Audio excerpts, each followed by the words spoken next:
नमस्कार दोस्तों, आप सभी का हमारे ऑनलाइन चैनल स्वास्तिक अकेडमी में स्वागत है। यहाँ हम बात करने जा रहे हैं भारतीय संविधान के अनुच्छेद 16 के रिमेनिंग क्लास के बारे में। तो जैसा कि हमने पिछले वीडियो में डिस्कस किया हुआ था, आर्टिकल 16 का class 1, class 2, class 3 and class 4। आज इस वीडियो में हम बात करेंगे आर्टिकल 16 से रिलेटेड एक इम्पॉर्टेंट केस के बारे में, जिसे हम मंडल केस के नाम से भी जानते हैं। जैसा कि हमने पिछले वीडियो में भी इस केस को डिस्कस किया हुआ था, जब कभी कॉन्स्टिट्यूशन में आर्टिकल 16 की चर्चा होती है तो इस केस को ज़रूर याद किया जाता है। अनुच्छेद 16 के लिए ये केस एक लैंडमार्क जजमेंट का काम करता है। देखते हैं ये क्या है। केस का नाम है Indira Sawhney versus Union of India 1993।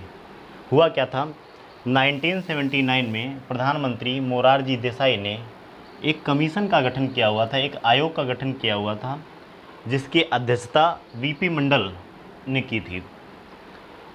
Basically इस कमीशन को ये पता करना था कि पूरे भारत में, इंटायर इंडिया, कितने बैकवर्ड क्लासेस हैं। इस कमीशन ने 1980 में अपनी रिपोर्ट सौंपी और ये कहा कि इंटायर इंडिया यानी कि पूरे भारत में 3743 ऐसी जातियां हैं, ऐसे कास्ट हैं जो बैकवर्ड में हैं।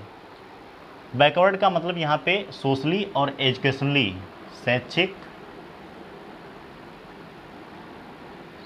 सोशली का मतलब सामाजिक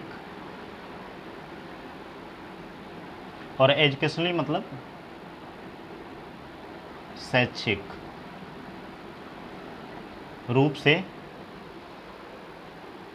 हैं। सोशली और एजुकेशनली बैकवर्ड की बात की गई थी।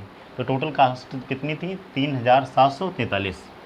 उसके बाद क्या हुआ, इस कमीशन ने यानी कि मंडल कमीशन ने सिफारिश की कि ऐसी ये सारी जो बैकवर्ड कास्ट हैं, इन्हें, बैकवर्ड कास्ट का मतलब यहाँ पे भी सोशली और एजुकेशनली ही रहेगा, इन्हें गवर्नमेंट जॉब में, सरकारी नौकरियों में 27% का आरक्षण दिया जाए। तथा मोरारजी देसाई ने 1990 में गवर्नमेंट ने क्या किया, इसे लागू कर दिया और 27% सीट्स जो थी ये आरक्षित कर दी, यानी कि रिजर्वेशन दे दिया 27% सीटों के लिए, सोशली और एजुकेशनली जो बैकवर्ड थे उन्हें। बेसिकली ये एससी और एसटी के लिए था।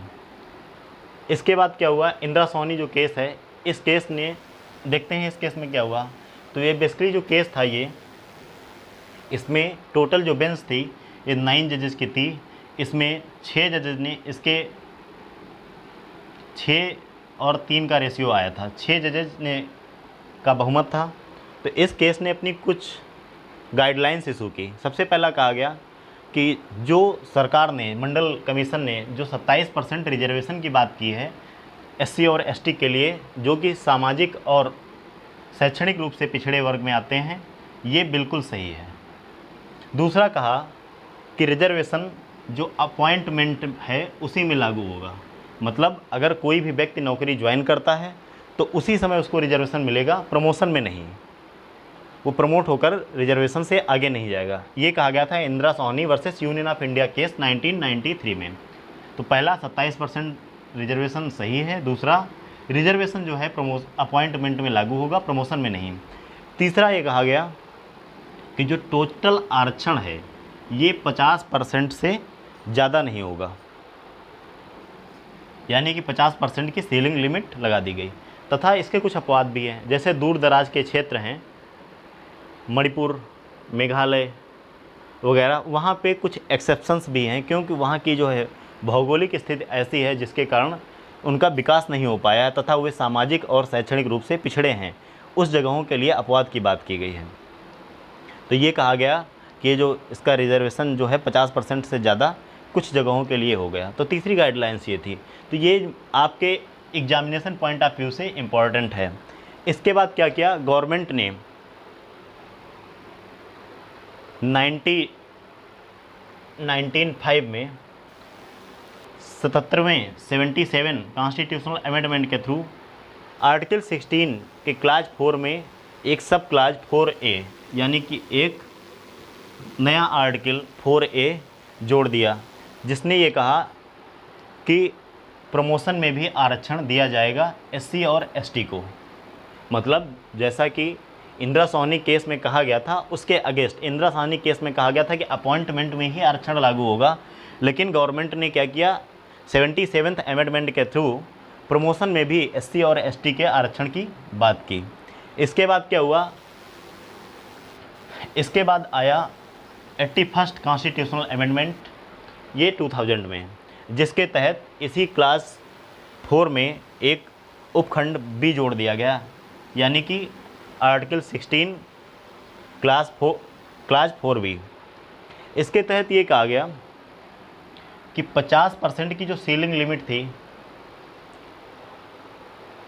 वो हटा दी गई और कहा गया कि अगर आरक्षित पदों पर नियुक्तियां नहीं हो पाती हैं, मतलब 50% की सीलिंग लिमिट का मतलब ये है कि जैसे कि इस साल कोई वैकेंसी आई एससी और एसटी के लिए, उसमें अगर टोटल सीटें फुल नहीं हो पाई तो वे सीटें जो हैं अगली वर्ष खारिज हो जाएंगी। मतलब जो टोटल सीटें हैं, ये नहीं कि उनका जो टोटल रिजर्वेशन है वो 50% से ज़्यादा हो जाए, ऐसा नहीं होगा।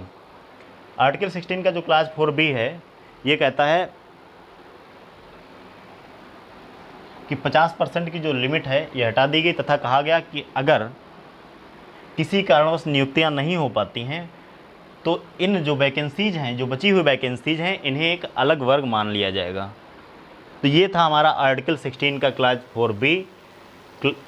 इसे 81वें 81st कॉन्स्टिट्यूशनल अमेंडमेंट के थ्रू 2000 में जोड़ा गया था।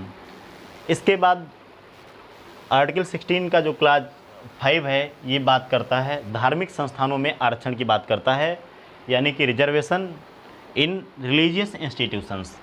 ये बहुत ही सिंपल आर्टिकल है। इसका मतलब ये है कि अगर कोई भी धार्मिक संस्थान है, जैसे कि मंदिर है, मस्जिद है, गुरुद्वारा है, इनमें जो यहाँ का मेन होगा, जो धर्म का प्रचार करेगा या जो धर्म की शिक्षा देगा, वो बेसिकली उसी कम्युनिटी से बिलोंग होगा। जैसे कि अगर हम बात करें मंदिर में है तो वो हिंदू ही होगा, उसे वहाँ पे किसी मुस्लिम व्यक्ति की नियुक्ति नहीं की जा सकती। अगर मस्जिद की बात करें या मदरसा की बात करें तो वहाँ पे किसी भी नॉन मुस्लिम को एंट्री नहीं दी जाएगी, मतलब उसके प्रचार के लिए, प्रसार के लिए, शिक्षा के लिए। इसे ये था हमारा बेसिकली आर्टिकल 16 का क्लास 5। इसके जो रिमेनिंग क्लास हैं, क्लास 6 और आर्टिकल 15 का क्लास जो 6 है, उसको हम नेक्स्ट वीडियो में डिस्कस करेंगे। तब तक के लिए आप हमारे वीडियो को देखिए, हमारे चैनल को ज़्यादा से ज़्यादा सब्सक्राइब कीजिए, शेयर कीजिए, लाइक कीजिए, कमेंट कीजिए। तब तक के लिए जय हिंद।